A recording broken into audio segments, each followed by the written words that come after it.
인사부터 드리고 시작을 하겠습니다. 안녕하세요. 네, 저는 서정욱이라고 하고요. 네, 제 이름이 서정욱이라서 서정국어입니다. 네, 일단 저희 학원 같은 경우에는 무언가 글 읽고 쓰는 것들을 좀 천천히 하는 것들을 기반으로 해서 어떤 수능이든 뭐든 간에 그냥 어떤 전반적인 국어 능력을 향상시키는 것을 목적으로 하고 있다라고 생각을 하시면 됩니다.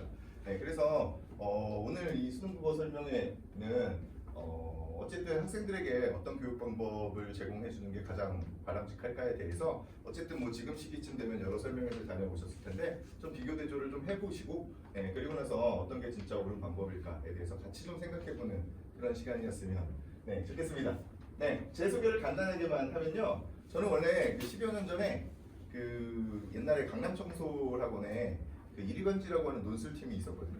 그래서 논술팀에서 그 국어 이 학원 강사를 시작을 했어요. 그래서 기본적으로 어떤 사람들이 글을 읽고 쓰고 그런 과정에서 문해력이 좋아진다라고 하는 것에 대한 어떤 그런 확신이 있는 사람이고요. 그런 것들을 기반으로 해서 이제 국어로 저희 바꾸기는 했는데, 국어로 바꾸는 과정에서 한 몇 년 전까지 그 김정주 국어학원이라고 하는 학원에서 부원장 역할을 맡으면서 제가 가지고 있는 어떤 강점을 살려서 거기서 나오는 이제 모든 자료들, 그리고 거기에 모든 교재, 그리고 무슨 해설서 또는 뭐 수업 내용까지 다 제가 작성을 했던 사람이고요.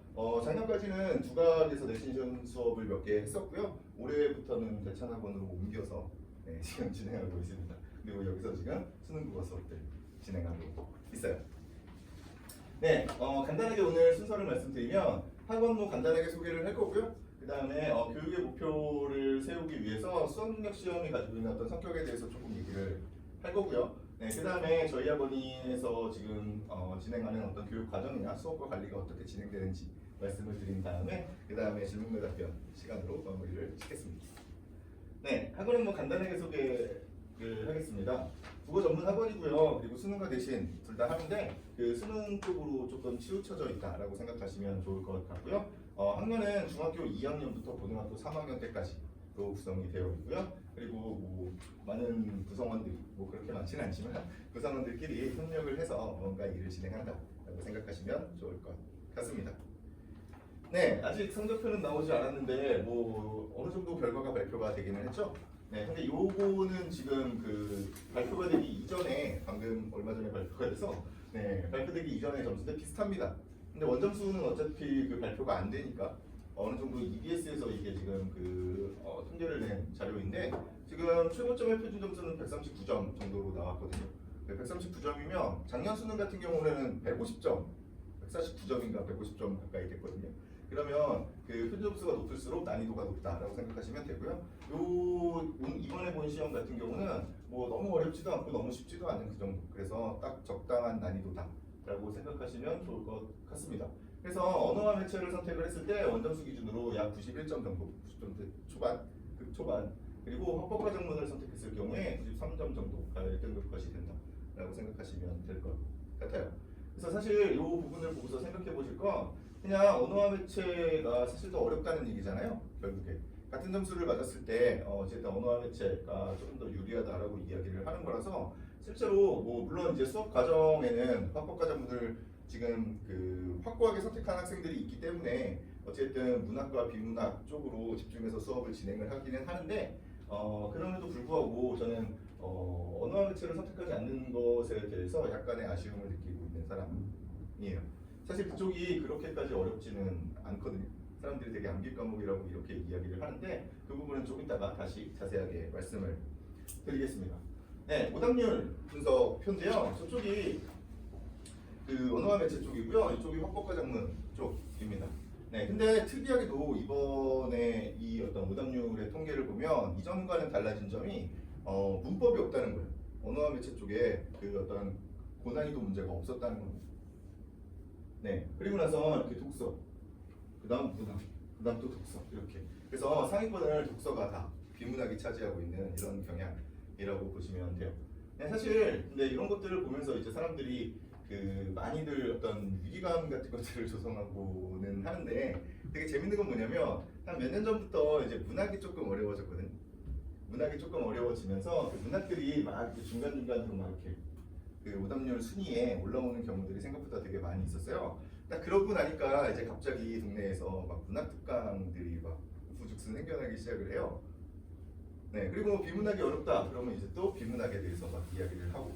근데 사실 그런 식으로 접근할 필요가 없는 게 실제로 수능을 볼 때 어쨌든 문학과 비문학을 다 풀어야 하는데 근데 그걸 뭐 어떤 것에 또 더 집중을 해서 무언가 공부를 해야 되느냐라고 이야기를 한다면 그것만큼 이상한 말이 사실은 없는 거라고 생각을 합니다. 그래서 그냥 골고루 열심히 공부를 하면 되겠다라는 생각을 그냥 하시면 되고요. 네, 그리고 난이도야 어쨌든 해마다 다른 거니까 크게 신경 쓰실 필요는 없습니다.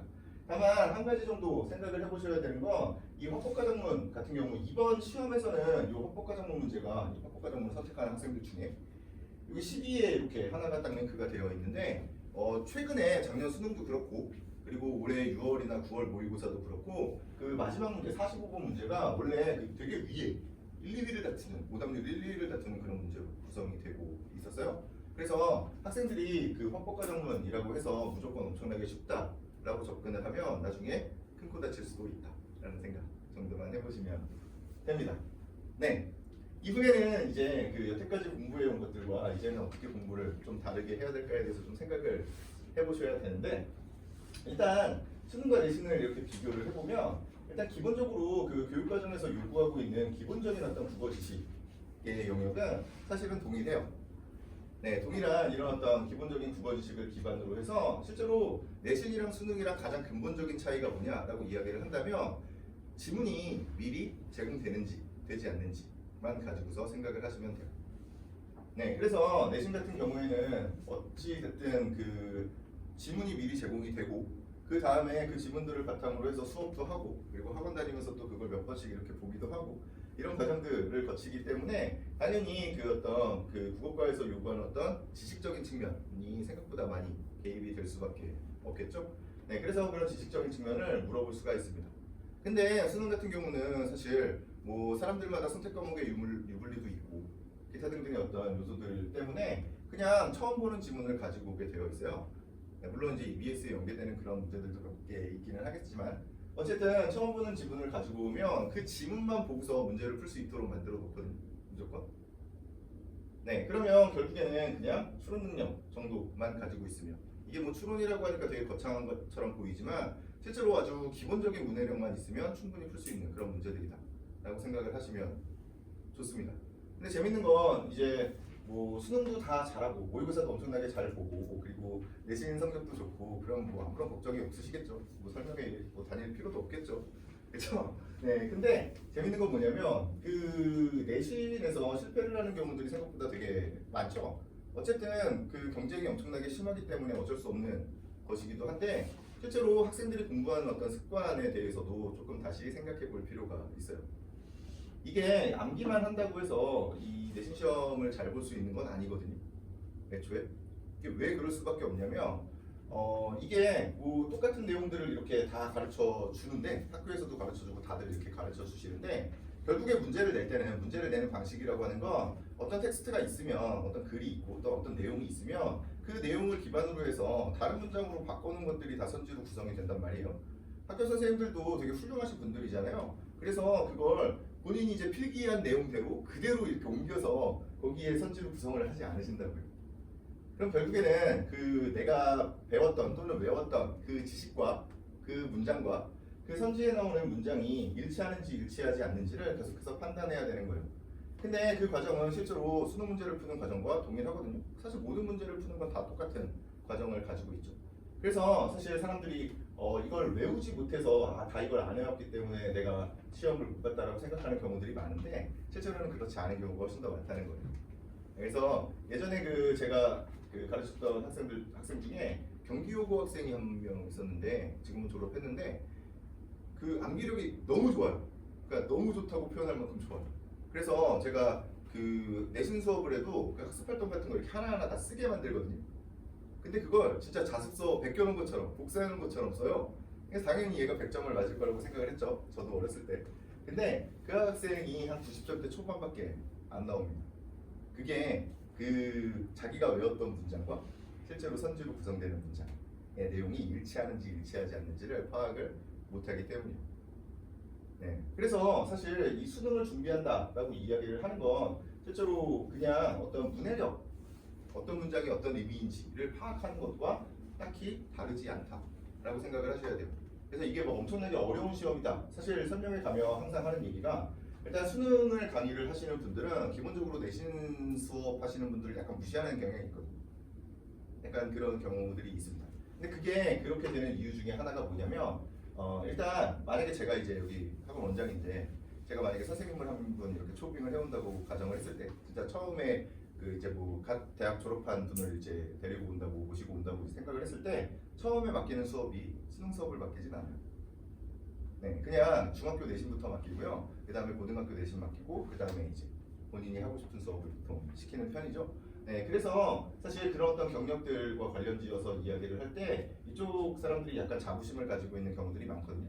근데 실제로 어느 정도 수준 이상에서 어떤 수업 준비를 한다라고 생각을 한다면 실제로 수업 준비를 한다거나 어떤 학문적 깊이나 이런 것들을 따져봤을 때 저쪽이 훨씬 더 어렵습니다. 실제로. 네, 이쪽은 저쪽 같은 경우는 그 수업 준비를 하는 과정에서 무언가 논문 같은 것들도 많이 찾아봐야 되고요. 그리고 그 어떤 자료들 그리고 그 학교 선생님이 제공하는 자료에다가 또는 뭐 이제 학생들끼리 어떤 이견이 있으면 또 그것도 이제 막 취합을 해서 막 되게 해야 될 게 많아요. 근데 이쪽 같은 경우는 제가 만약에 이걸 수업 준비를 한다라고 가정을 한다면 그냥 시험지만 이렇게 보고 있습니다. 시험지만 보고 있으면 수업 준비가 됩니다. 근데 지금 그 다른 좀 의아해하실 텐데 그 다른 학원들 가면 보통 비문학 같은 거 나왔을 때 이제 비문학 어려우니까 배경 지식이 막 필요하다 뭐 이런 얘기들 많이 하시잖아요. 그렇죠? 근데 그게 되게 유행 따라서 왔다 갔다 하거든요. 그 혹시 뭐 위에 뭐 더 훨씬 위에 학년에 어떤 자녀가 있으신 분들은 한번 생각해 보시면 어떤 경우에는 배경 지식이 없어도 된다라고 이야기하는 게 주류고요. 어떤 경우에는 배경 지식이 있어야 되는 게 주류다라고 이야기를 해요. 지금 시즌은 요즘 시즌은 한 몇 년간 배경 지식이 있어야 된다가 약간 주류인 그런 세상입니다. 네, 근데 실제로 배경 지식이 있어야 되느냐? 그렇진 않아요. 제가 이렇게 얘기하면 거짓말 같잖아요. 그래서 세 문제를 가지고 왔어요. 네 문제인데요. 뭐 이걸 뭐 완전히 같이 한번 막 풀어볼 건 아니고요. 그냥 포인트가 되는 부분만 제가 말씀을 드릴게요. 일단 올해 가장 어려웠던 지금 이거 설명회 자료 6페이지에 있어요. 네, 그 자료 6페이지. 사실 이건 별로 뭐 할 말이 없는데 가와 나로 이렇게 그 나누어서 나오는 지문은 보통 그 한 가지 중심 화제를 가지고서 서로 다른 관점으로 접근하는 그런 유형의 글이에요. 그래서 이 글은 기본적으로 개화에 대한 글이거든요. 개화에 대한 글인데 가 같은 경우는 조선 사회에서 그리고 나 같은 경우는 중국 사회에서 개화에 대해서 어떻게 받아들이고 있는지에 대한 뭐 그런 글입니다. 네. 그런데 이 7번 문제 그냥 뭐 사실 뭐 풀어보실 필요는 없어요. 그냥 문제의식만 잠깐 느끼시면 되는데 이게 지금 선택률이 사람들이 이제 선택 비율을 제가 옆에다가 써놓은 거거든요. 선택 비율을 써놓은 건데 1번 선지와 5번 선지 같은 경우는 10% 또는 10%가 채 안 되는 그런 선택 비율을 가지고 있죠. 그렇죠? 그리고 2번에서 4번까지는 20% 이상 또는 10% 후반대의 어떤 선택률 비율을 가지고 있습니다.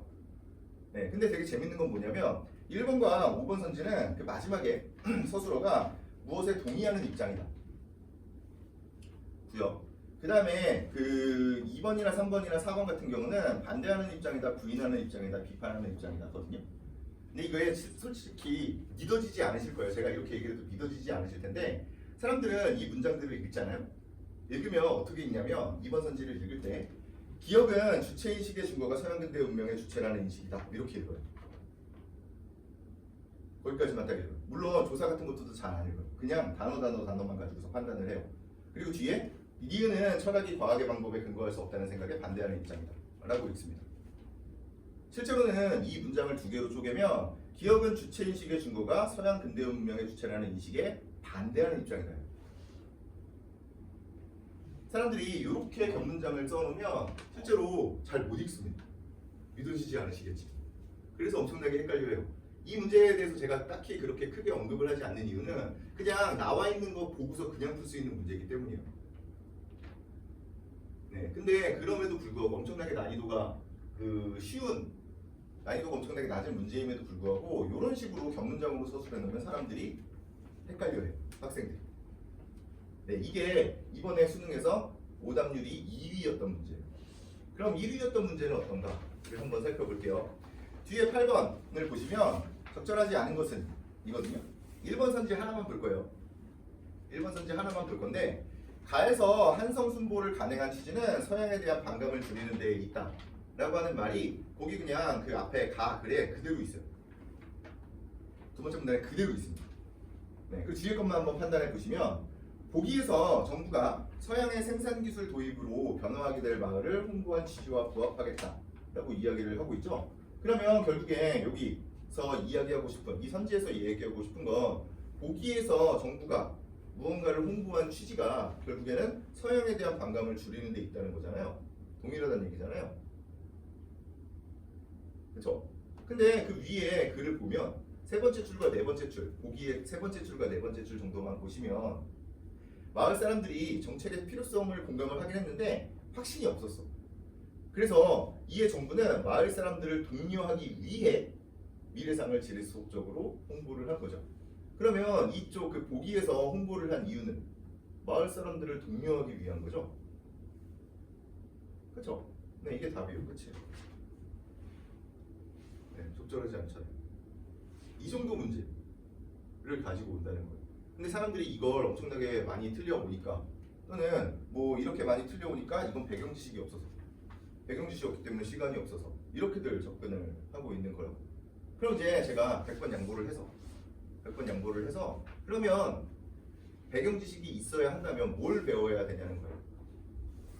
그러면 이제 뭐 이게 한국사와 그쵸? 세계사를 배우면 되죠. 그렇죠? 한국사와 세계사를 배워야 된다. 막 이러고 있는 거예요, 사람들이. 근데 그러면 제가 더 양보를 해서 그래, 그게 필요하다고 치자. 그러면 한국사랑 세계사를 그 왜 저한테 배웁니까? 저한테 배울 이유가 없잖아요. 그렇죠? 뭐 경제 문제가 나오든 과학 문제가 나오든 다들 배경 지식을 국어 시간에 이야기해 준다고 얘기를 하는데 실제로 그러면 왜 국어 선생님이 그걸 가르치냐고. 그 전문 지식은 다른 선생님한테 요새 인터넷도 잘 돼 있고, 그렇죠? 인터넷으로 인간 같은 거 보면서 그 부분을 그냥 살펴보면 되잖아요. 네, 그래서 배경 지식으로 접근하는 유형이 아니라는 거예요. 수능 문제는. 네, 작년에 가장 어려웠던 문제로 넘어가서 말씀을 드리면 그 바로 뒤에 있는데 이 글은 그 데이터를 처리하는 건데 데이터를 처리하는 과정에서 이상치랑 결측치를 어떻게 처리할 거냐에 대한 문제거든요. 이상치는 이상한 수치라고 생각하시면 됩니다. 그냥 그런 글이에요. 네, 그 정도만 생각하시면 되고요. 그리고 나서 10번 문제가 A 기법이라고 하는 것과 B 기법을 비교 대조를 하라고 이야기를 하고 있는데 A 기법은 그 지문에 나와 있는 내용이고요. B 기법은 그 보기에 나와 있는 내용입니다. 네, 그래서 그거 두 개를 비교 대조를 하면 돼요. 네, 근데 이 문제에서는 4번과 5번 두 개의 선지만 볼 건데 밑에 제가 정답률을 써놨잖아요.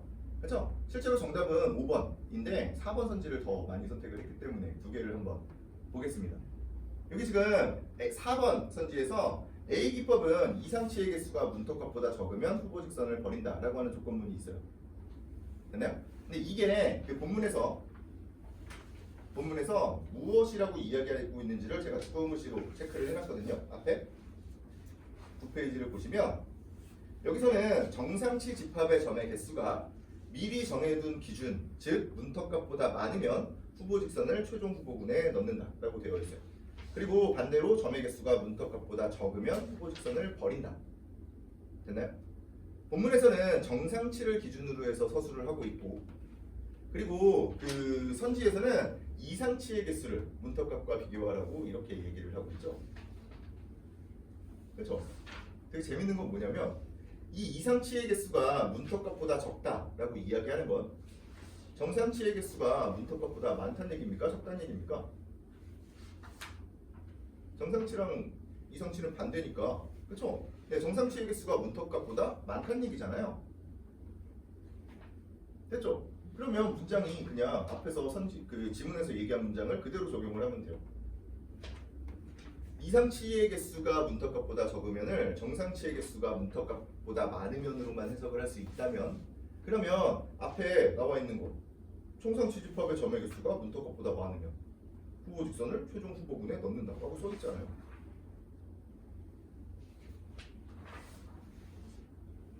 네.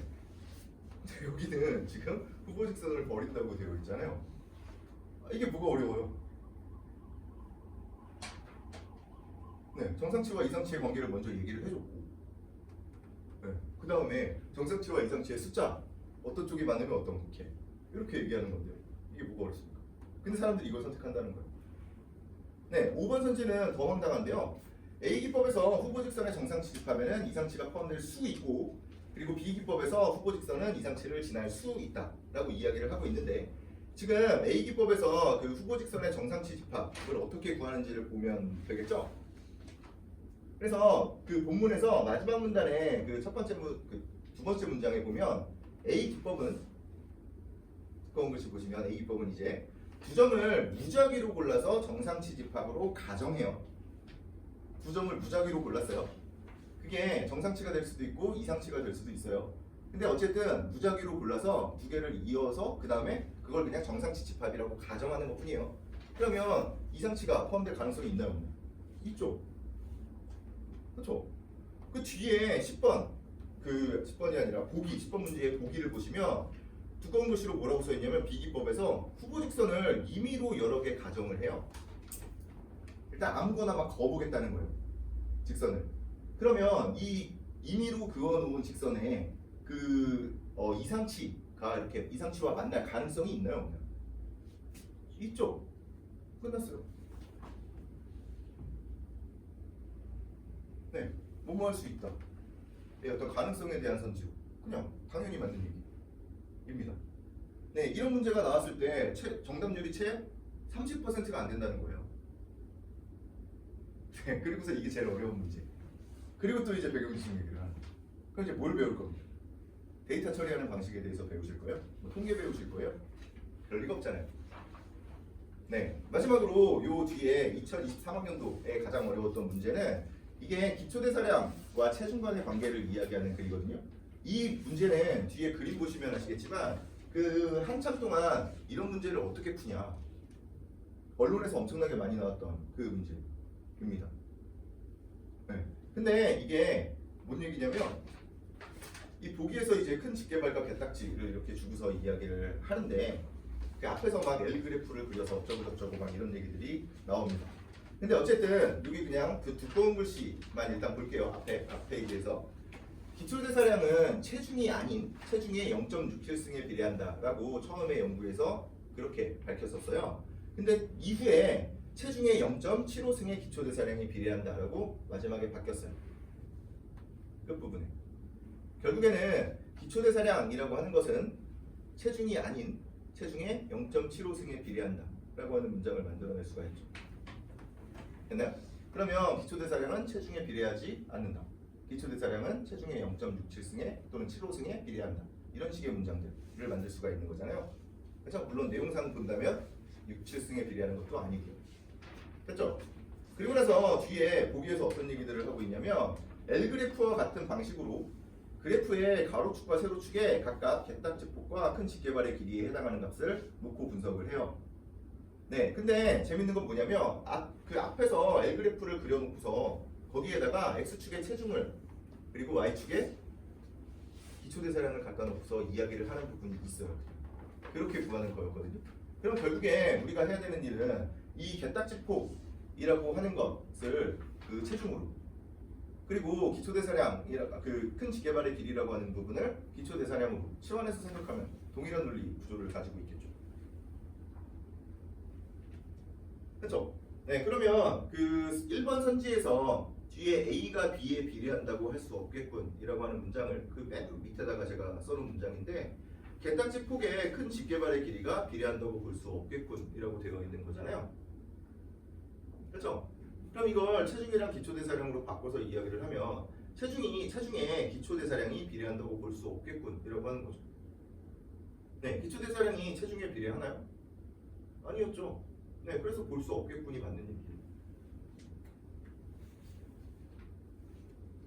그냥 각각의 똑같은 논리 구조를 가져다 놓고 두 개의 똑같은 논리 구조를 가져다 놓고서 주어 자리에 오는 것과 부서어 자리에 오는 그 단어만 바꾸는 것 뿐이라고요. 네, 그럼 결국에는 개딱지폭의 큰 직개발의 길이가 비례한다고 볼 수 없죠. 그러면 큰 직개발의 길이는 개딱지폭의 x승의 비례를 하겠죠. 몇인지 모르겠으나.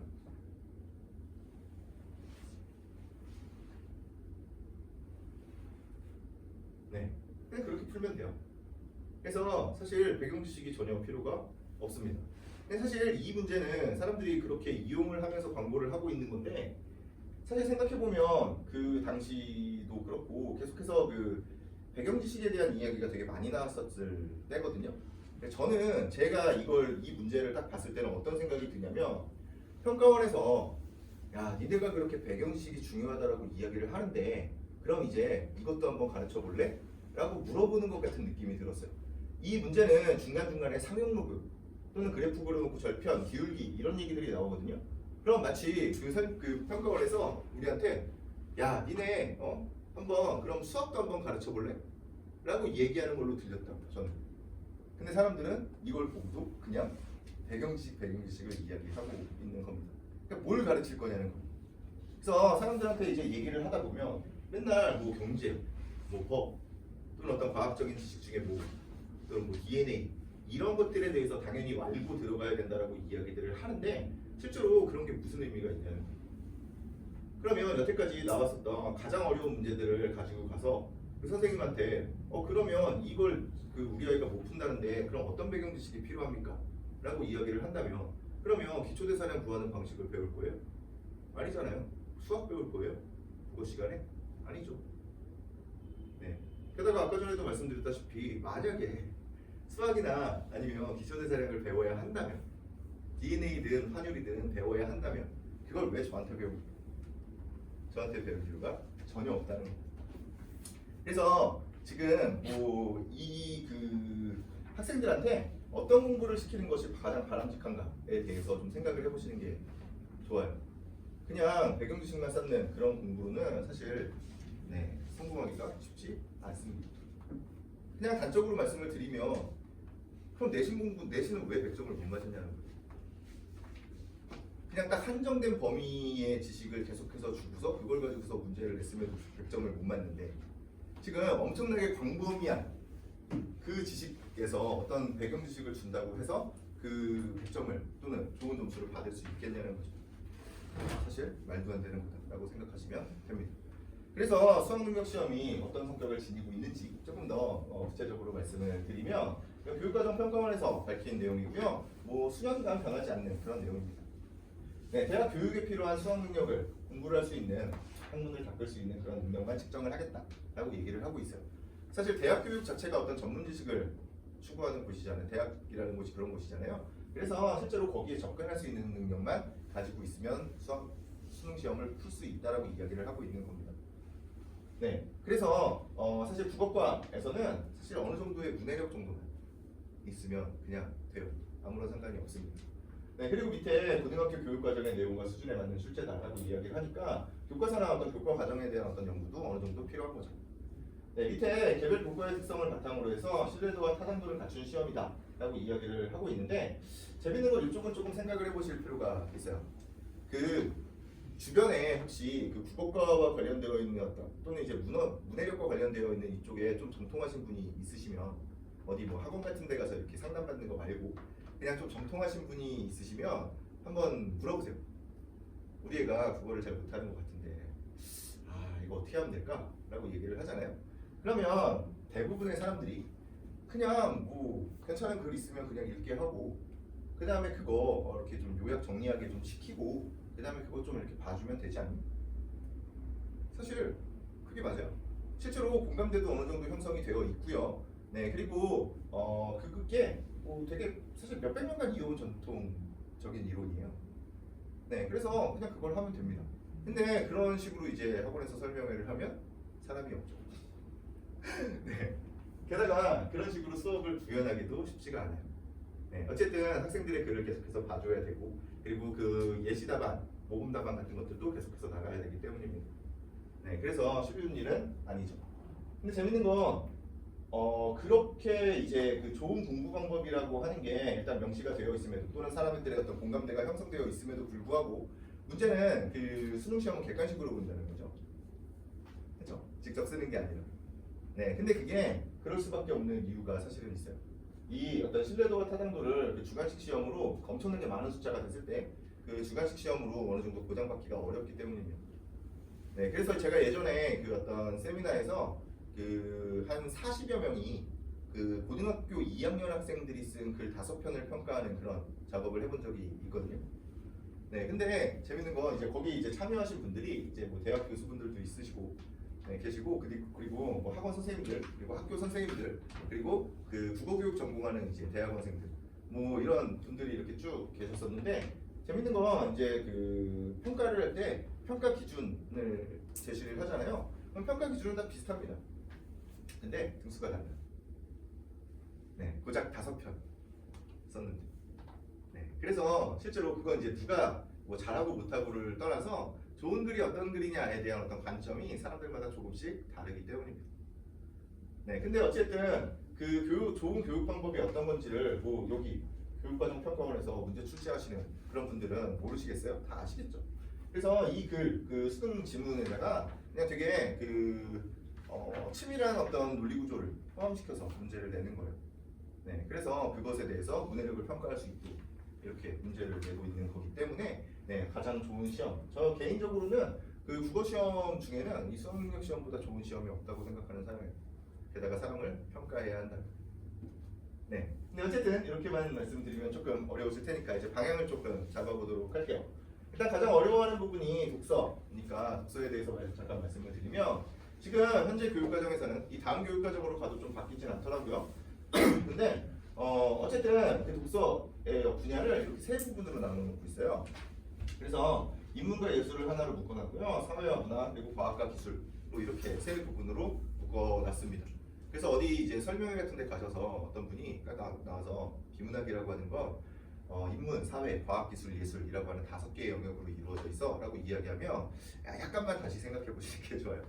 네, 물론 이제 뭐 그만큼 오래 수업을 하셨으니까 뭐 어느 정도 믿음이 갈 수도 있는데 그게 교육과정의 흐름에 대해서 이해가 없는 거거든요. 애초에 2015년 교육과정, 그러니까 2017년부터 쓴 교육과정부터 이렇게 바뀐 거거든요. 네, 근데 어쨌든 그건 뭐 조금만 감안하시면 되고요. 여기서 이렇게 한 문제씩 나오는 거예요.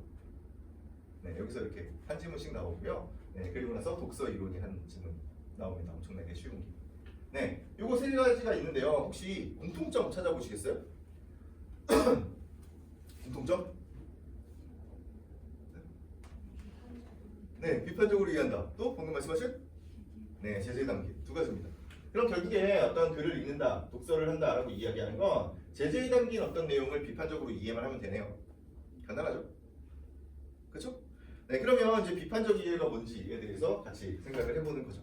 뭐 비판적 이해, 비판적 읽기로 이렇게 바뀌어 있는데 비판적 이해 쪽은 이제 사고 과정에 대한 이론이고요. 어떤 이 읽기라고 되어 있는 부분은 독서 과정에 대한 이론입니다. 똑같아요, 내용이. 근데 비판적 읽기가 뭐 하는 거냐면 관점이나 내용, 그리고 표현 방법, 그리고 의도나 신념 이런 것들을 판단하는 거예요. 그것의 어떤 정당성이나 타당성 같은 것들을 판단하는 거거든요. 네, 근데 이거 잘 생각해 보면 이 관점이나 내용의 측면은 결국에 이 중심 내용이나 주제로 드러날 수밖에 없죠. 그렇죠? 그리고 이 표현 방법이라고 하는 건 결국에 글의 구조나 전개 방식으로 구현될 수밖에 없어요. 그렇죠? 그리고 의도나 신념 같은 경우에는 뭐 어떤 의도를 가지고 정치적인 의도나 신념을 가지고 뭐 어쩌고저쩌고 하는 얘기는 사실 고등학교 시험에서 낼 수가 없고요. 또는 만약에 이런 문제들을 낸다면 자신들이 가지고 있는 의도나 신념에 대해서 문제를 낸다면 비교대조라는 문제들을 가지고 오겠죠. 네, 그러면 결국에 중심 내용이나 주제와 달라질 게 없죠. 제가 왜 이걸 굳이 사실적 읽기 쪽이랑 이렇게 같이 비교를 해서 말씀을 드리냐면 사람들은 보통 사실적 읽기다라고 이야기를 하면 엄청나게 쉬운 거라고 생각을 하시고 그걸 누가 못해 라고 생각을 하시고 비판적 읽기다, 추론적 읽기다라고 이야기하면 엄청나게 고차원적인 무언가를 하고 있다라고 생각을 하세요. 그렇지가 않아요. 결국에 다루는 내용은 동일합니다. 그래서 애초에 사실적 읽기의 측면을 강조하는 게 훨씬 더 좋아요. 근데 이게 사람들이 쉽다고 생각을 하지만 실제로 쉬운가에 대해서 가슴에 손을 얹고 한번 생각을 해보세요. 어떤 글이 있으면 그 글을 아무런 어떤 가치관이나 기타 등등을 개입하지 않고 그냥 사실적으로 받아들이시냐는 거예요. 그럴 리가 없죠. 그렇죠? 나중에 가치관이 있고 배경 지식이 있는 것 자체가 나쁜 건 아니에요. 나중에 이제 평생 독자를 길러나가는 그런 과정에서는 그런 어떤 나의 가치관이나 나의 삶을 기반으로 해서 어떤 독서를 하는 게 맞죠. 근데 시험을 볼 때 어떤 객관적이고 타당적인 타당한 내용들만으로 구성되어 있는 그런 시험을 볼 때 이런 어떤 내용들은 사실은 아무런 의미가 없는 거예요. 결국에 사실적으로 받아들이기만 하면 됩니다. 그래서 이 사실적 읽기라고 하는 측면을 어떻게 능력을 향상시킬 수 있을까?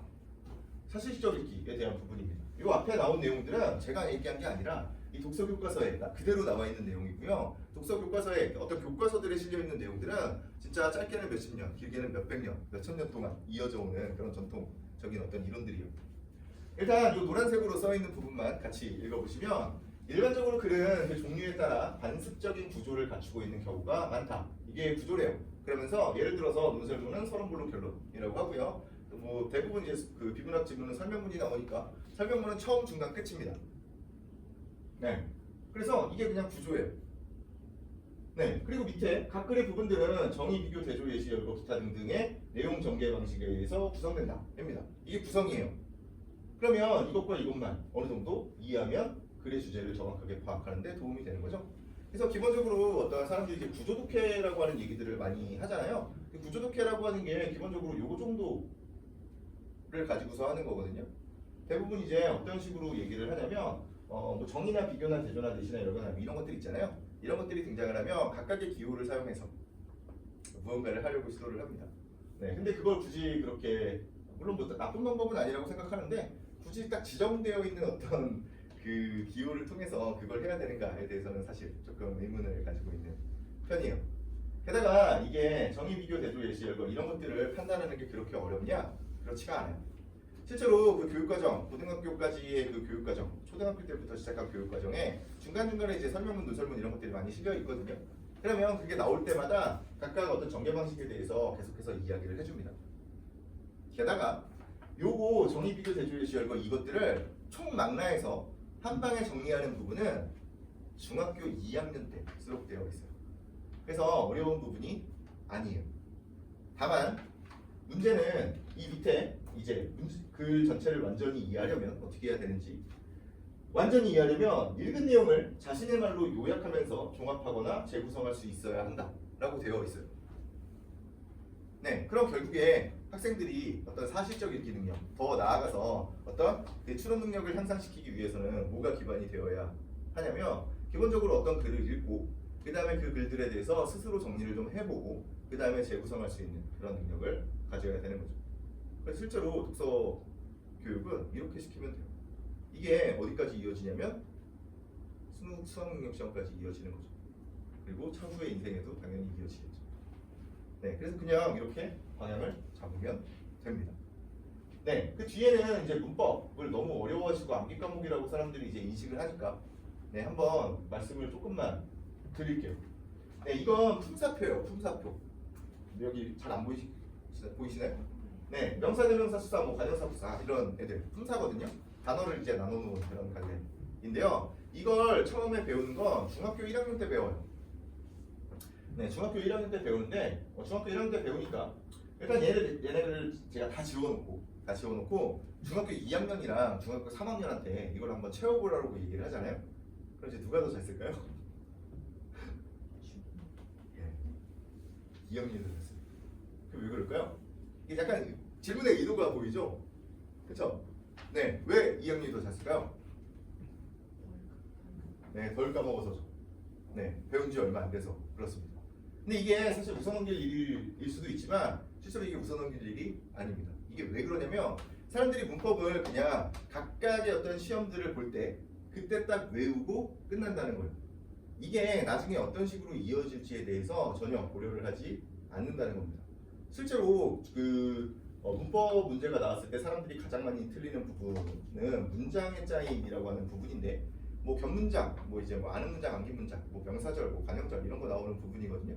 근데 그게 그 중학교 3학년 때 배우는 거예요, 원래. 네, 중학교 3학년 때 배우는 거고요. 그때 이제 그걸 시작하기 위해서는 문장 성분에 대한 이해가 있어야 돼서 주어, 서술어, 목적어 이런 것들을 가르친단 말이에요. 근데 주어가 뭐냐? 라고 이야기할 때 사람들이 뭐라고 설명을 하냐면 주어는 체언에다가 주격부사가 결합된 거야 라고 이렇게 자연스럽게 설명을 합니다. 앞에서 배운 요 품사 개념을 기반으로 해서 그 뒤에 나오는 그 주어, 문장 성분 개념을 설명을 하고 있다는 거예요. 그러면 이 앞에 있는 이 체언의 명사, 대명사, 수사가 있고 뭐 이런 것들 이 체계가 머릿속에 딱 박혀 있지 않잖아요. 그러면 또 외우는 거예요. 그때 또 외우고 또 외우고 또 외우고 이렇게 갑니다. 그럼 이제 암기할 양이 엄청나게 많아지죠. 그럼 이제 사람들은 암기 과목이라고 이야기를 하는 거예요. 재밌는 건 이게 진짜 암기 과목이에요. 제가 이렇게만 얘기하면 잘 뭐 안 와닿으실 테니까 제가 거짓말하는 것처럼 느껴지실 테니까 그럼 이제 그 수능 특강을 사서 언어와 매체 쪽을 사셔서 뭐 사거나 아니면 뭐 저기 가시면 있겠죠. 요새는 뭐 이제 올해 건 이제 넘어가는 해 건 안 나왔겠지만 그냥 아무거나 사셔도 돼요. 몇 년도 걸 사셔도 아무 상관없어요. 그럼 결국에 언어와 매체에서 매체 제외하고 언어 부분이잖아요. 문법이. 그리고 그 언어 부분에서 문제들 다 제외하고 그럼 이제 나머지가 설명하는 부분들이 나와 있을 거 아닙니까? 그거 몇 페이지인지 한번 세보세요. 네. 해마다 조금씩 다른데 많은 때라고 해봐야 한 20페이지 정도 돼요. 네, 초등학교 때부터 고등학교 3학년 때까지 다루는 그 문법 지식이 20페이지 정도밖에 되지 않는데 그게 암기 과목이라고 사람들은 인식을 하고 있는 거예요. 되게 어이가 없는 예라고 보시면 됩니다. 근데 사실 뭐 이것도 그냥 옆에서 이렇게 몇 번만 이렇게 몇 가지만 이렇게 가르쳐주면 들어본 적이 있기 때문에 다들 잘 채워요. 다들 잘 채우는데 더 큰 문제가 있어요. 이걸 다 채웠잖아요. 이걸 다 채웠는데 제가 이제 학생한테 물어보고 혹시 이 표를 다 채웠는데 품사가 뭔지 아니? 이렇게 물어보잖아요. 이거 품사표거든요. 품사표인데 품사가 뭔지 아니라고 물어보면 대답하는 학생이 이건 중학생이든 고등학생이든 다 필요 없고 한 10명 중에 한두 명밖에 안 돼요. 본인들은 품사표를 채웠는데 품사의 체계에 대한 그 표를 채웠는데 이게 품사가 뭔지를 모르는 거예요. 네. 그래서 실제로 문법에서 외워야 되는 부분은 기본적인 용어의 정의, 그 정의가 가지고 있는 어떤 특징만 확인하면 돼요. 근데 그걸 못해서 암기 과목이라고 이야기를 하고 있는 거라고 생각하시면 돼요.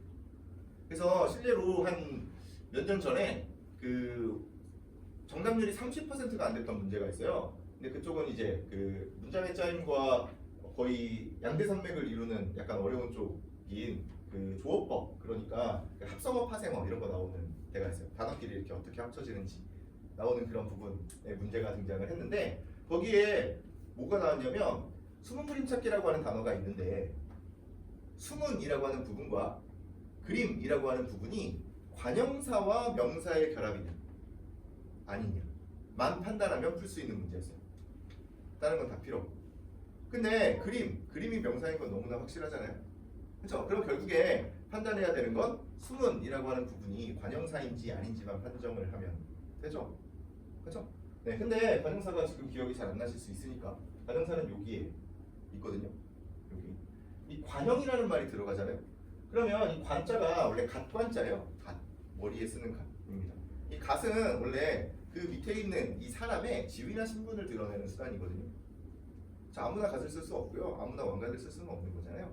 그래서 밑에 있는 몸에, 그러니까 체를 꾸미는 기능을 하면 관형이라는 말이 붙어요. 그리고 단어니까 사라는 말이 이렇게 공통적으로 붙는 거예요. 그리고 관형어라는 말이 붙으면 그쪽은 문장성분, 체언을 꾸미는데 문장성분이에요. 주어나 서술어와 같이 이렇게 이해를 하시면 됩니다. 그러면 수문이라고 하는 부분은 관형사인가요? 그림을 꾸미고 있으니까 관형사라고 생각하기 쉽죠? 그렇죠? 그럼 이제 조금 더 나아가서 생각을 해보는 거예요. 제가 수문이라는 단어를 몰라요. 제가 수문이라는 단어를 모르겠어요. 그럼 한번 국어사전에서 수문 한 번만 찾아주시겠어요? 라고 제가 이렇게 말씀을 드리잖아요. 그럼 수문 찾으실 거예요? 아니죠. 못 찾으실래요? 네, 당연히 숨자를 찾으시겠죠. 이건 그냥 모국어 사용자면 되게 당연하다고 여겨지는 거예요. 그렇죠? 숨자를 찾는 이유는 숨자라고 하는 기본형을 가지고 있고 숨은, 숨고, 숨어서, 숨으니 이런 식으로 활용을 한다는 얘기잖아요. 조금 더 앞으로 가면 관형사는 무언가를 꾸며주는, 체언을 꾸며주는 역할을 해요. 그런데 불변어, 그러니까 형태가 변하지 않는 말에 속한다. 그러면 관형사가 아닌 거죠. 걔가 진짜 뭐 동사인지 형용사인지는 중요하지도 않아요. 그냥 관형사가 아니다라고 하는 판정은 할 수 있는 거죠. 그러면 이건 사실 이 품사표만 알고 있으면 되는 거잖아요. 그러면 중학교 1학년도 풀 수 있다는 얘기예요. 중학교 1학년도 풀 수 있는 문제를 고3, 재수생, 삼수생까지 다 합친 그 그 집단이 정답률이 30%가 되지 않는다는 얘기.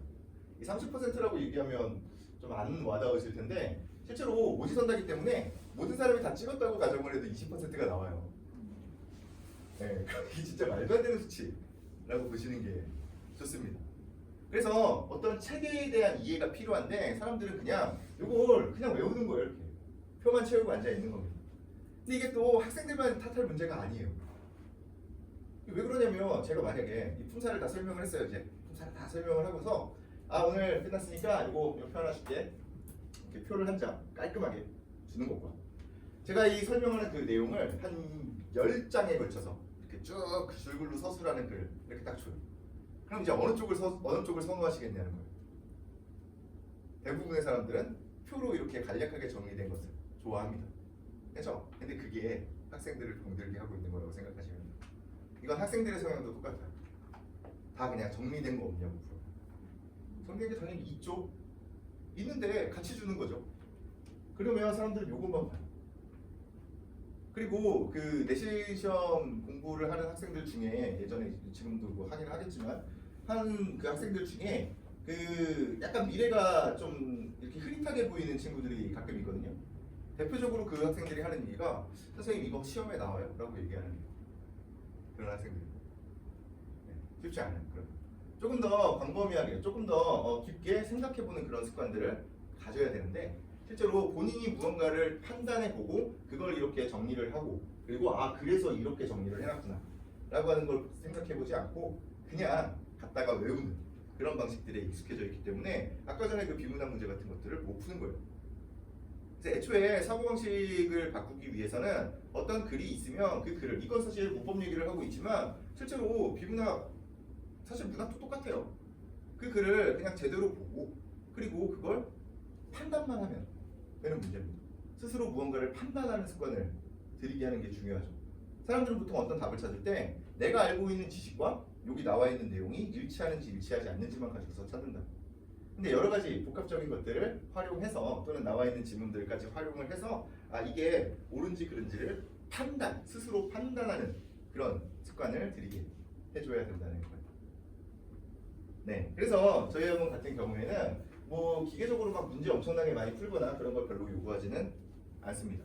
그냥 뭐 풀어봐야 어차피 3학년 되면 원래는 2학년 때까지는 그 사설 모의고사나 기타 등등 전혀 사용하지 않거든요. 그냥 딱 수능 기출 문제들만 가지고서 되게 한정된 양만 가지고서 하는데 어쨌든 3학년 되면 이제 그 어떤 시간 배분이나 기타 등등도 한 번씩 연습을 해봐야 되기 때문에 그 사설 콘텐츠를 사용하고 있기는 해요.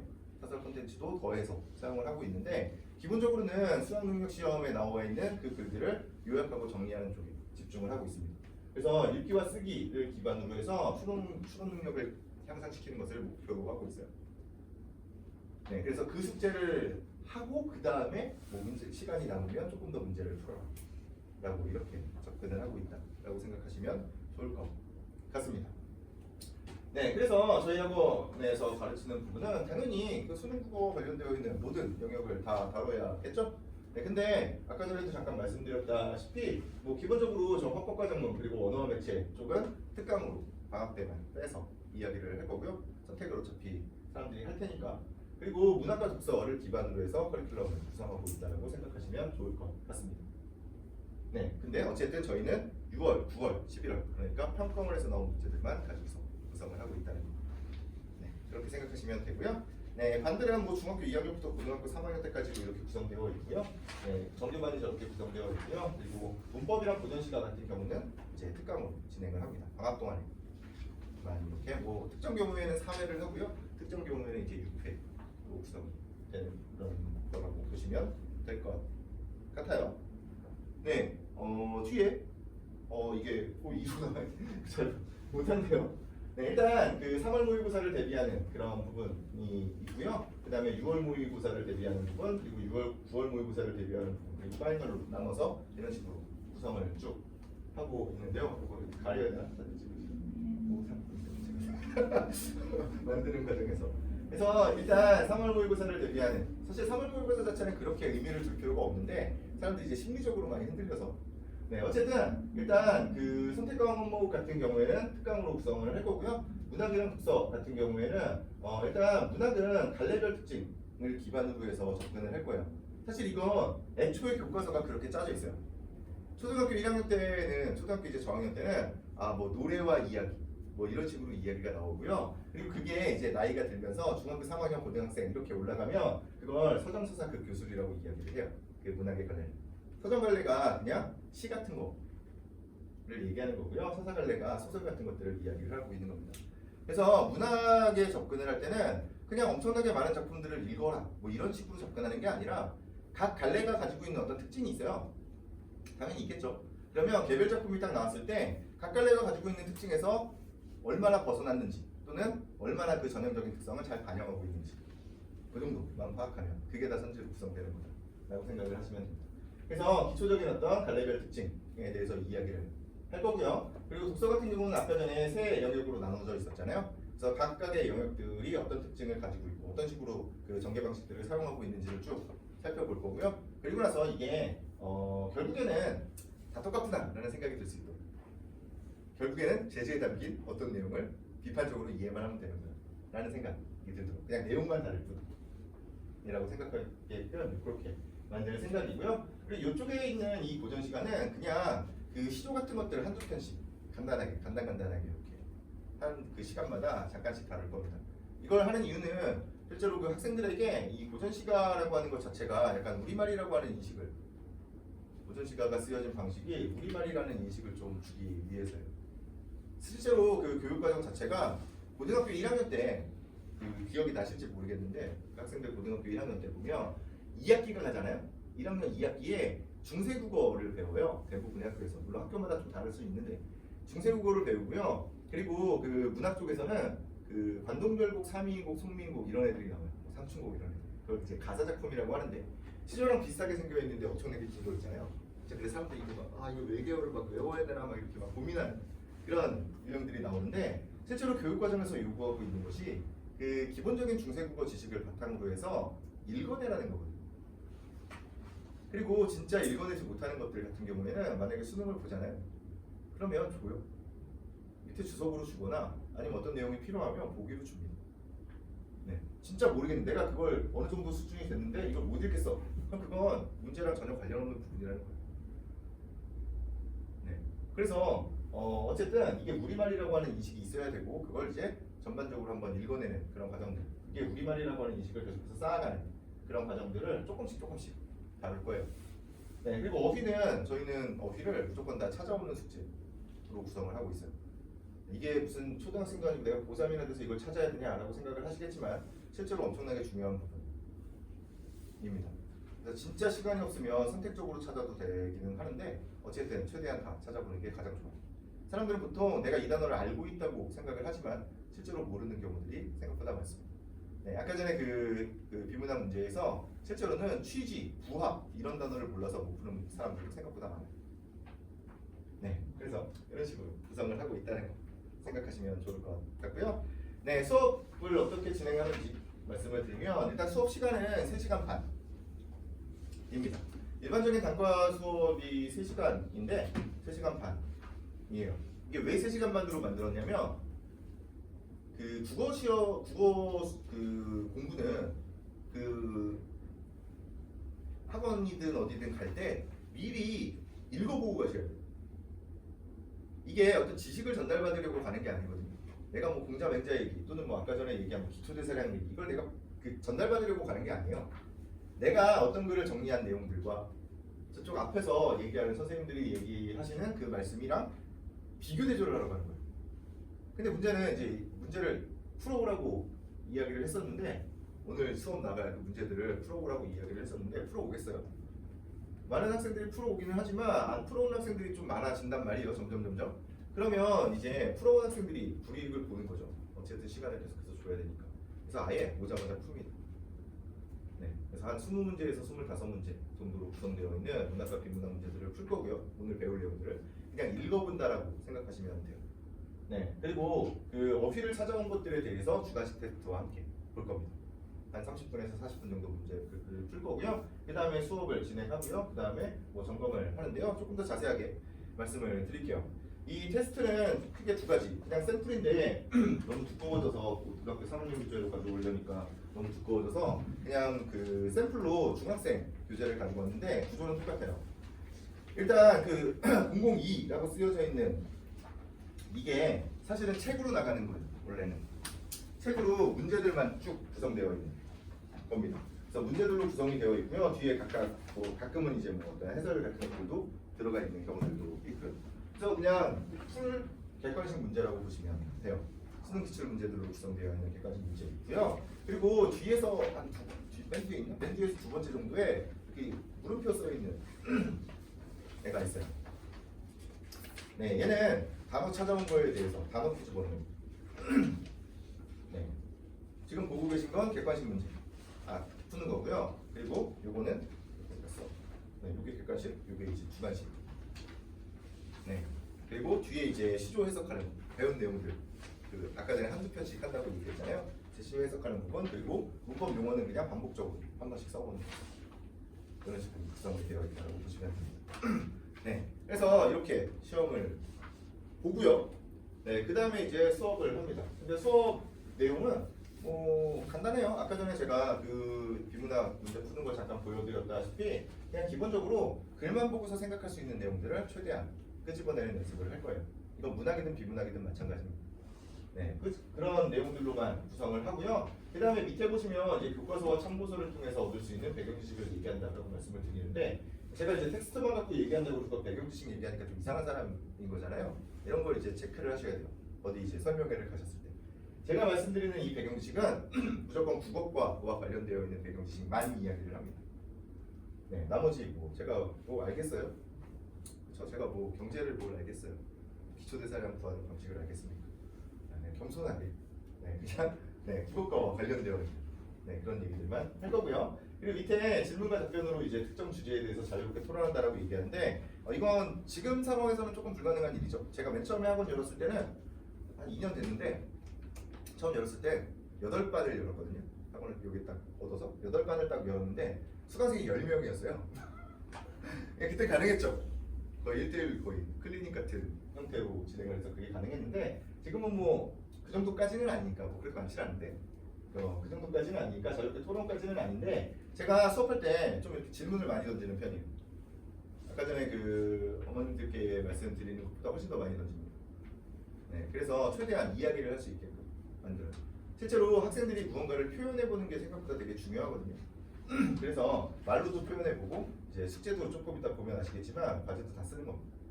글로 표현하는 그런 방식이라고 생각하시면 됩니다.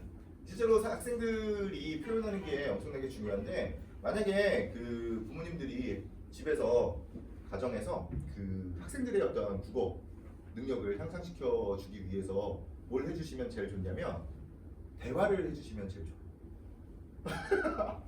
쉬운 일이 아니죠. 저는 일단 아이가 없어서 아직까지 잘 모르겠는데 어쨌든 쉬운 일이 아니라고 다들 이렇게 한 번씩 쓰는 숨을 지으시더라고요. 이렇게 말씀을 드리면. 근데 그게 되게 필요한 일입니다.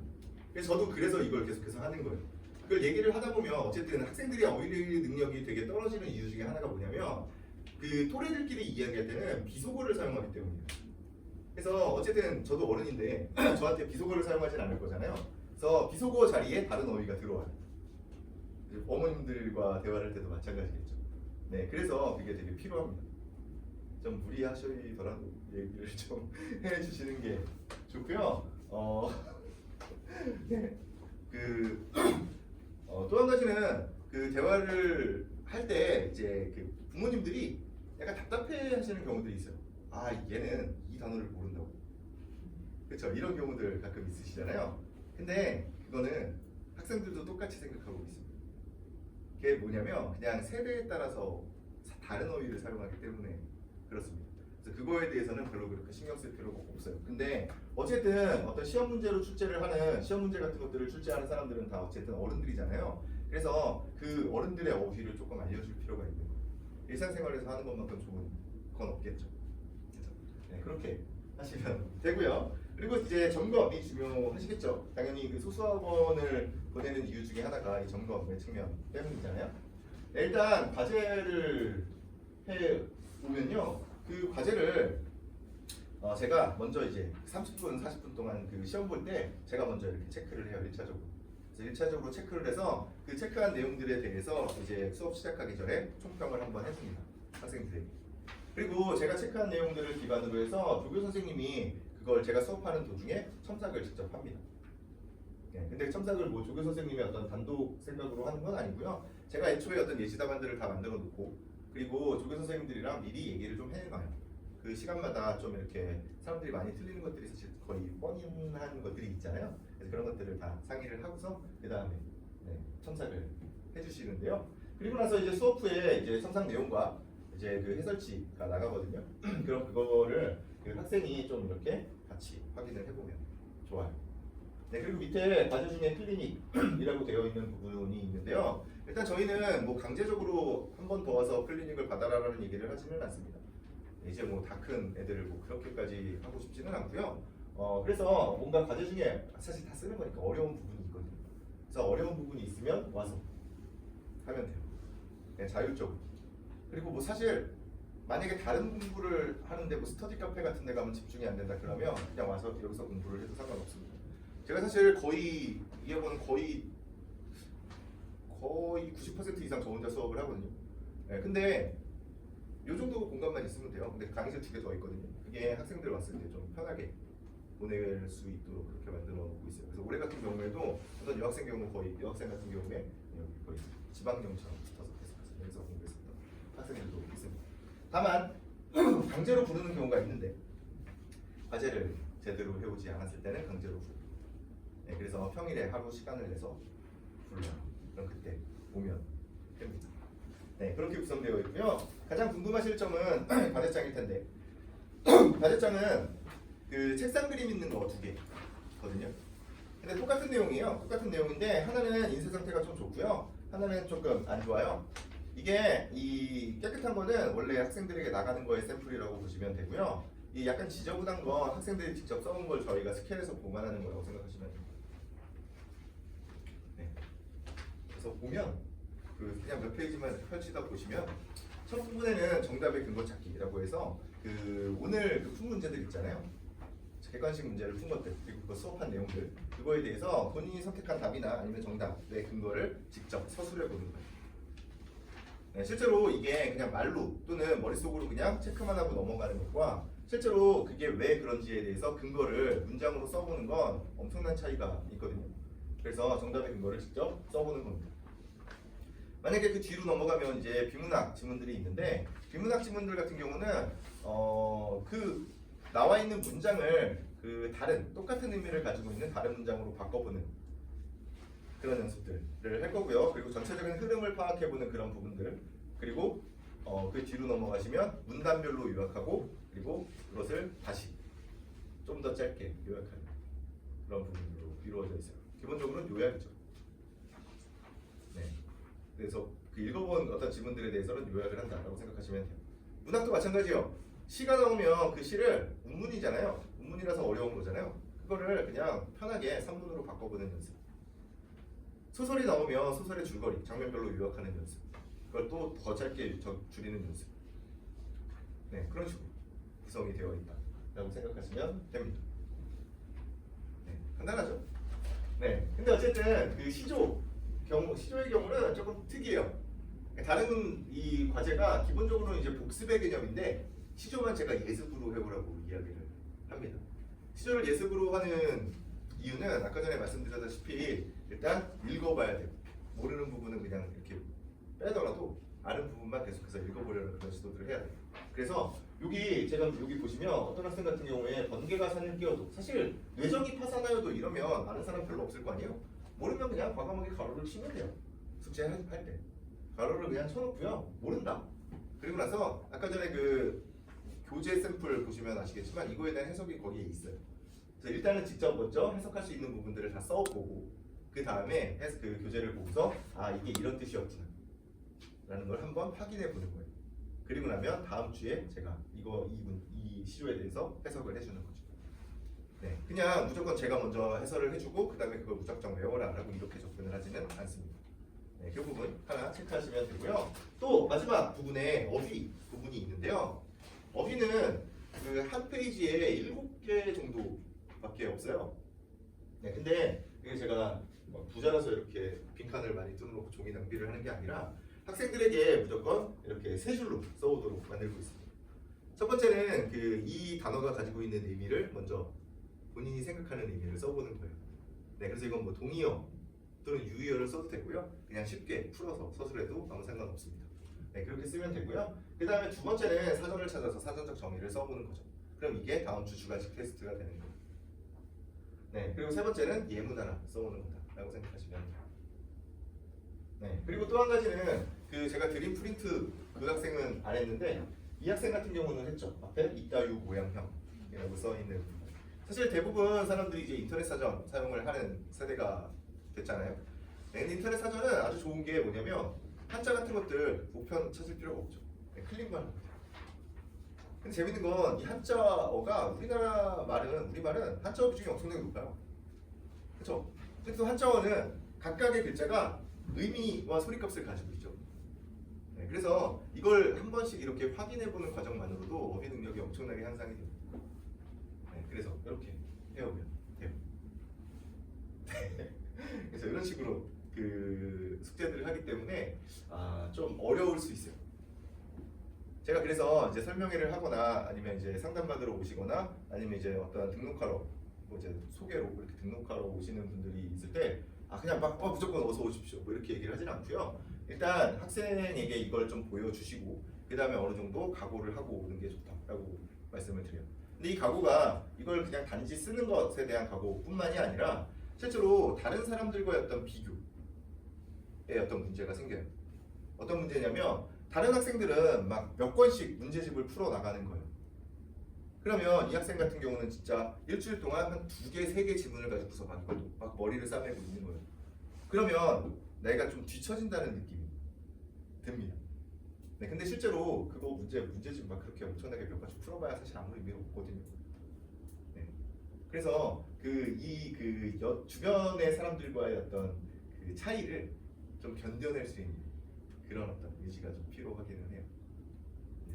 어쨌든 그 정도 말씀을 드리고요. 그 뒤에 이제 성적표인데요. 이쪽은 이제 성적, 시험 공부, 객관식 시험에 대한 성적표가 나와요. 영역별로 나오고요. 그리고 성적이 이제 주차별로 어떤 식으로 진행되고 있는지까지 이렇게 나오는 건데 당장 이 앞에 있는 부분은 이 앞에 성적표는 별로 신경 쓰실 필요는 별로 없어요. 왜 그러냐면 애초에 제가 시간을 막 엄청나게 충분하게 줄 수가 없기 때문에 그렇습니다. 네, 그래서 읽어보는 거에 좀 집중을 하는 거기 때문에 이 성적표 자체는 별로 그렇게 신경을 쓰실 필요가 없는데 저 뒷부분은 조금 신경을 써주시는 게 좋아요. 저게 첨삭 내용이거든요. 첨삭 내용은 같이 좀 봐주셨으면 좋겠어요. 저희 학원에서도 저도 보고요. 그리고 조교분들 당연히 쓰시니까 볼 거고요. 그리고 저희 실장님도 국문과 출신이에요. 그래서 실장님도 보시고요. 네, 그리고 학생도 보고요. 그리고 이제 부모님들까지 같이 보시면 나중에 이야기하기가 좋겠죠. 네, 어쨌든 저희가 준비한 내용은 이게 다고요. 그 뒤에 이제 질문과 답변인데요. 질문과 답변도 제가 죄송하지만 미리 많이 물어보시는 것들을 이렇게 가지고 왔습니다. 과제 시간 얼마나 걸리냐라고 하는 질문들 많이 하시는데요. 기본적으로 제가 이 수업을 기획을 했을 때는 그냥 하루에 30분에서 1시간 정도 투자를 해서 일주일에 한 뭐 4일이나 5일에 걸쳐서 이렇게 했으면 좋겠다 라는 생각을 가지고서 만들어 거예요. 그래서 진짜 빨리 할 수 있는 학생들 같은 경우는 뭐 한 2시간, 3시간이면 할 거고요. 조금 더 오래 걸리는 사람들은 뭐 한 번도 없이 걸릴 수도 있습니다.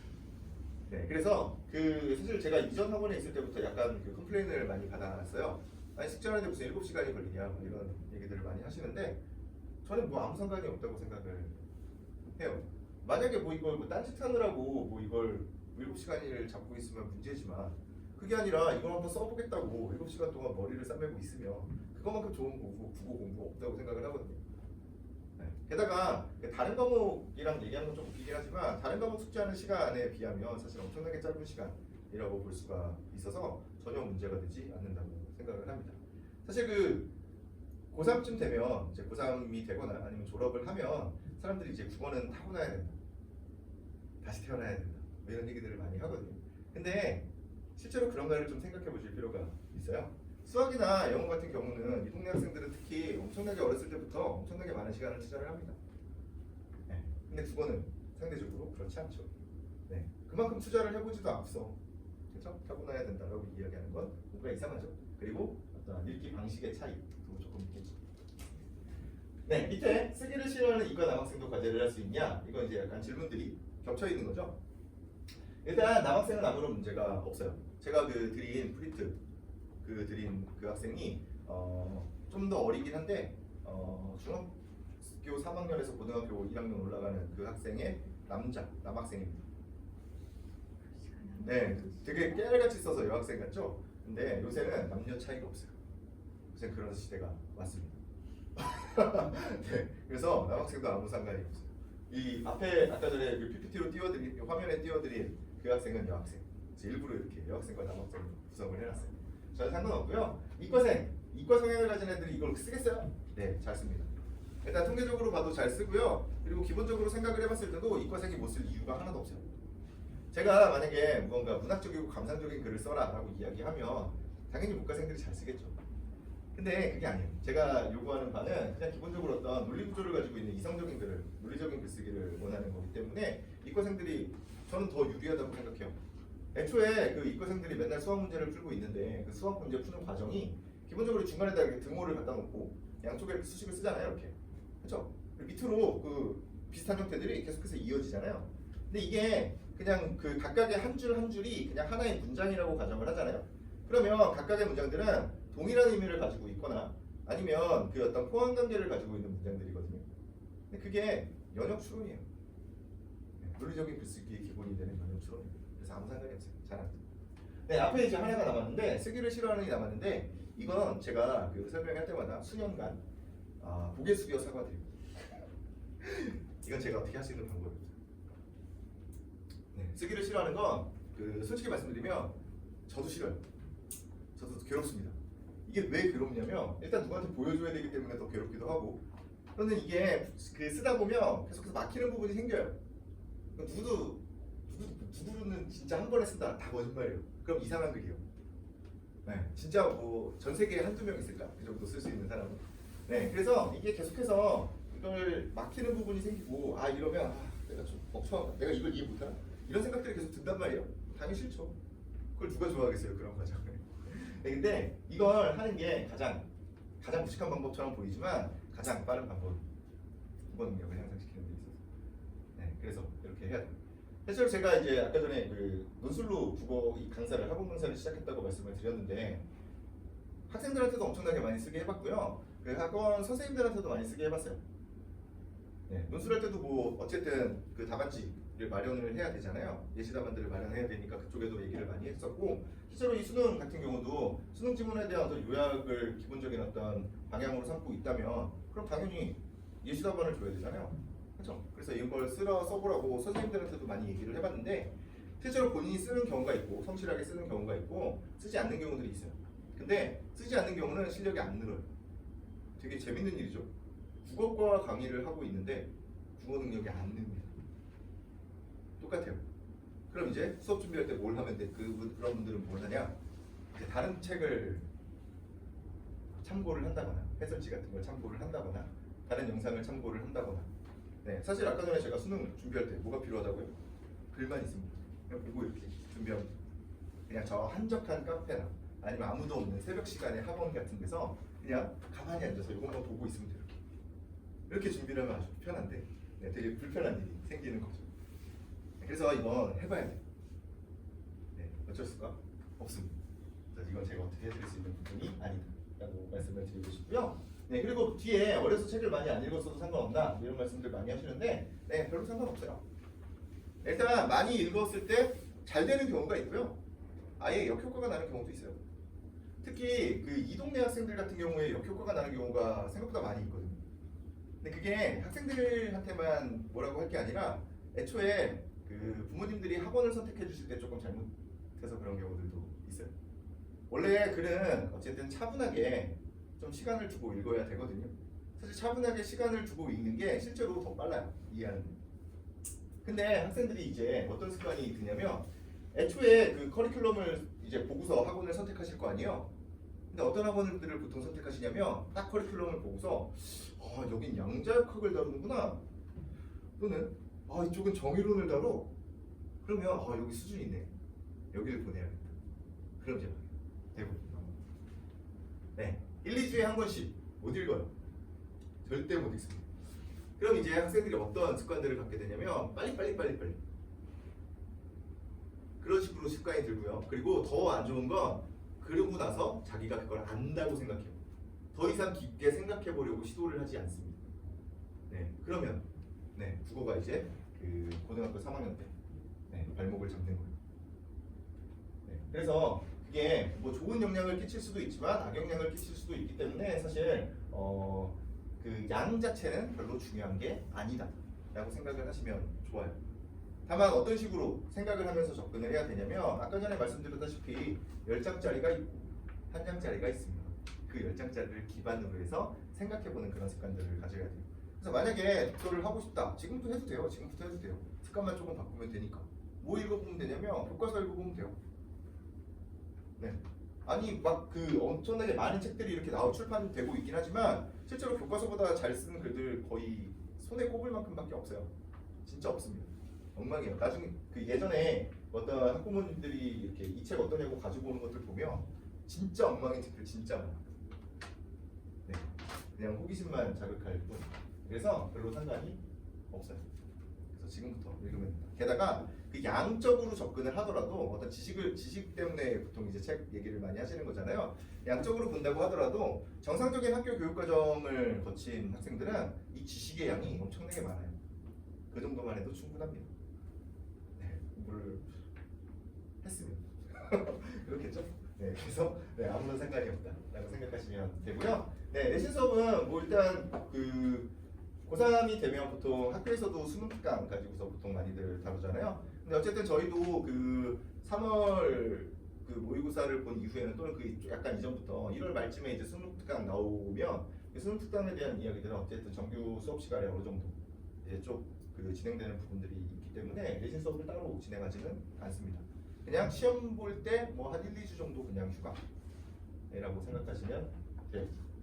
네, 그렇게 정리하시면 될 것 같고요. 마지막으로 저 그 K 국어원이랑 비슷한 수업이냐고 엄청나게 많이 물어보시는데 실제로 지금 오신 분들 중에도 거기 그 설명회를 갔다 오신 분들도 있으실 텐데 뭐 비슷할 수밖에 없겠죠. 그냥 기본적으로 제가 짜놓고 나온 그 구조라서 뭐 비슷한 부분이 있을 겁니다.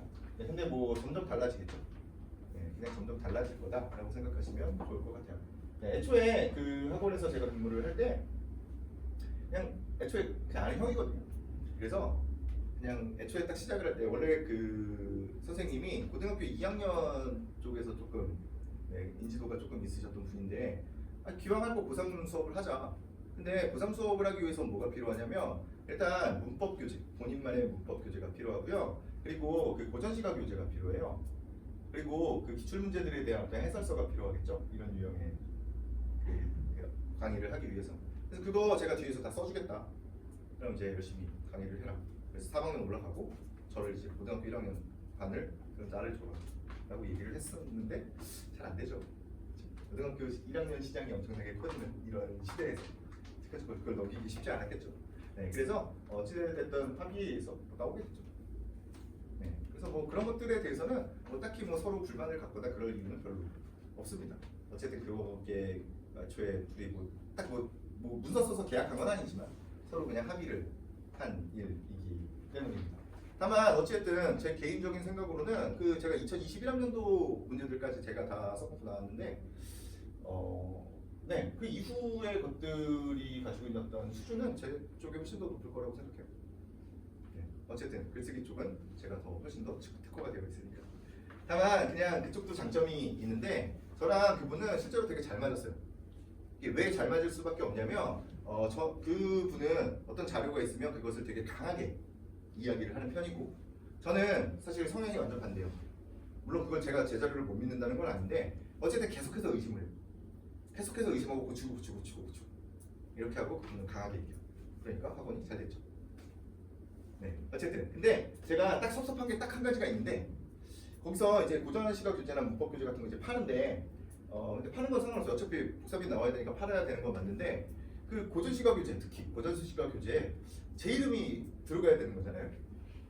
공정 이렇게 그거를 뺀 게 참 아쉽습니다. 그래서 혹시 이 영상을 보고 계시다면 네, 제 이름을 좀 넣어주십사.